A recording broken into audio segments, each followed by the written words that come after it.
-30 degree کی سخت برف باری، ایک خوفناک پہاڑ کی چوٹی، اور 9 جون تجربہ کار کو پیما۔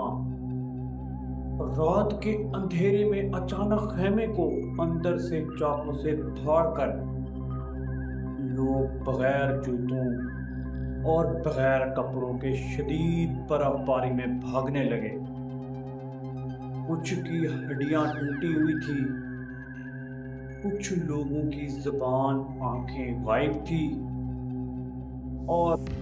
اور کچھ کا جسم عجیب زرد رنگ میں بدل چکا تھا۔ یہ کہانی کسی فلم کی نہیں، بلکہ 1959 کا وہ سب سے خوفناک راز ہے جسے آج تک دنیا کی کوئی سائنس اور پولیس حل نہیں کر سکی۔ آج ہم بات کر رہے ہیں موت کے پہاڑ کے اس خوفناک واقعے کے بارے میں۔ سفر کا آغاز ہوتا ہے 12:45 سے 2 بجے تک۔ دوستو، یہ واقعہ 1959 کا ہے۔ جنوری، روس کے ایک طالب علم 9 جون کو پہاڑ پر ٹریننگ کے لیے نکلتا ہے۔ روس کا ایک طالب علم 9 جون کو پہاڑ پر ٹریننگ کے لیے نکلا۔ ان کے لیڈر کا نام ڈیوڈ تھا، جو اپنے ساتھیوں کے ساتھ خطرناک برفانی پہاڑ کی طرف بڑھ رہا تھا، جسے مقامی لوگ موت کا پہاڑ کہتے تھے۔ شروع میں سب کچھ بالکل ٹھیک چل رہا تھا۔ وہ ہنستے کھیلتے تصویریں بنا رہے تھے اور اپنا سفر طے کر رہے تھے۔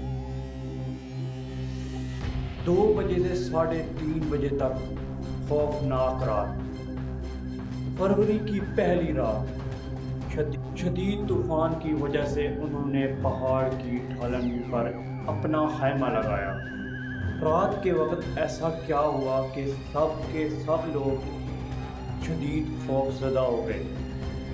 تحقیقات سے پتہ چلا کہ اندر موجود لوگوں نے اپنے ہی خیمے کو اندر سے چاقو سے کاٹا، اور آدھے کپڑوں میں بغیر جوتوں کے برفانی طوفان میں نیچے کی طرف بھاگے۔ -30 ڈگری میں بغیر کپڑوں کے برف پر چلنا سیدھا موت ہے۔ پھر آخر وہ اندر سے کسی چیز سے ڈر کر بھاگ گئے تھے۔ 3:30 سے 4:45 بجے کی لاشوں کی ایک پرسار حالت۔ جب کئی دنوں بعد ریسکیو ٹیم وہاں پہنچی تو ان کے ہوش اڑ گئے۔ کچھ لاشیں 1 کلومیٹر دور درخت کے نیچے ملی، جہاں انہوں نے آگ جلانے کی کوشش کی تھی۔ ان کی انگلیاں جھلسی ہوئی تھی۔ کچھ لاشیں ایک گہرے نالے سے ملی، جن کے جسم پر اتنی شدید چوٹیں تھیں جیسے کسی کار کا ایکسیڈنٹ ہو۔ لیکن حیران کن بات یہ تھی، جسم پر خراش یا گولی کا کوئی نشان نہیں تھا، صرف اندرونی ہڈیاں ٹوٹی ہوئی تھی۔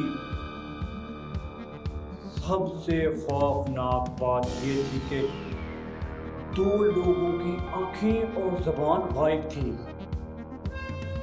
اور ان کے کپڑوں پر کیمیکلز کے اثرات ملے۔ اس راز پر اب تک سینکڑوں تصویریں بن چکی ہیں۔ کچھ لوگ کہتے ہیں کہ ان پر برفانی طوفان آیا تھا۔ کچھ کا ماننا ہے کہ روس کے ملٹری وہاں کوئی خفیہ بم ٹیسٹ کر رہے تھے۔